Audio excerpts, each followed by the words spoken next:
Emy's Valentine's Day blunder. It was Valentine's Day in Trieste, and Emy was very excited. She spent a long time choosing the perfect outfit because she wanted to look beautiful for Flavio. She looked in the mirror and smiled, but she also felt a little bit nervous. "I hope I am not too clumsy tonight," she whispered to herself, adjusting her necklace.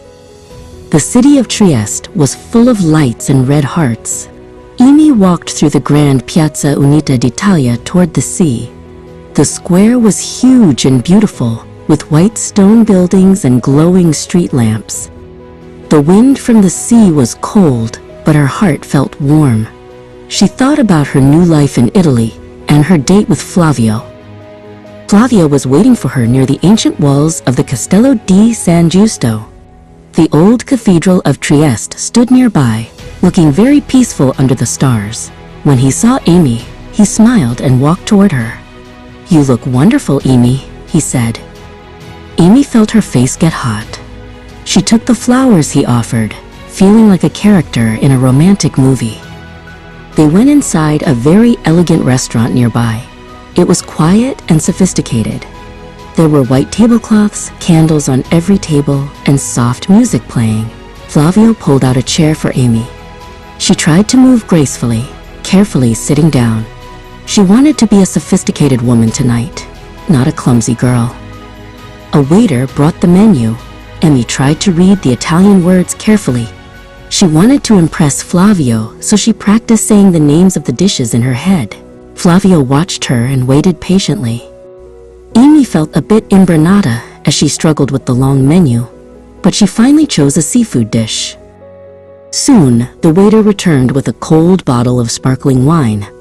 He carefully poured the bubbles into 2 tall, thin glasses. Emy watched the wine and felt very happy. Everything was perfect. She decided to make a special, sophisticated toast to thank Flavio for the lovely evening. Emy picked up her glass and held it high. "Flavio," she began in a clear voice, "thank you for being so kind to me." She moved her arm to clink her glass with his, but she was too enthusiastic. Her elbow hit Flavio's arm by mistake, her hand shook, and the glass tilted sharply. "Oh no," she cried. The sparkling wine flew through the air. It did not land on the tablecloth or Flavio's jacket. Instead, the wine splashed directly into Emy's open purse on her lap. Her phone and her things were now covered in sticky bubbles. Emy stared down at her wet bag, her face turning bright red from embarrassment. Flavio remained a gentleman.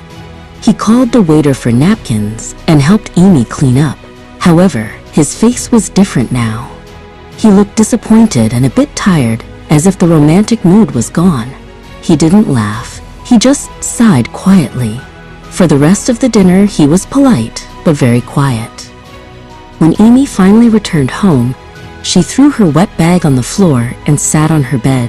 She burst into tragic tears. She felt so clumsy and foolish.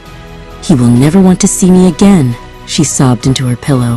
She was sure she had ruined everything with her big blunder.